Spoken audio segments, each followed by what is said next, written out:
शेतकऱ्यांना भाजपचे झेंडे लावले 25 वर्षाचे भाव भेटून आले सोयाबीनले कापसाचे भाव आहे ना सोयाबीनले आहे ना तुरीचे आहे केंद्रातून राज्यात लावलेले आहे दुसरीकडे एक बॅनर आहे त्या बॅनरमध्ये स्वतः नरेंद्र मोदी बंदी चालवतात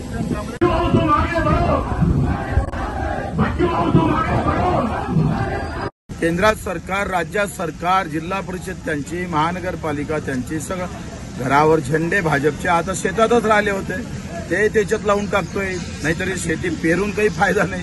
तुम्ही सांगतोय का आज अशी अवस्था आहे का पेरलेला खर्च सुद्धा निघत नाही। 3400 रुपयात आमची सोयाबीन गेली 4 क्विंटल पिकली 4 त्रिक 12,000 ते 500 पकडले तर 4 पंच 20 12 आणि 13 आम्ही पाहतोय 15,000चं सोयाबीन आलं एका एकरामध्ये आणि एका एकरात 80,000चा खर्च आला। मग पीक घेतल्यापेक्षा झेंडे लावले तर बरं म्हणजे आम्ही वावरासहित तुमच्या पार्टीत येतो ना आता कमळ लागले का घेऊन घेत जा तुम्ही।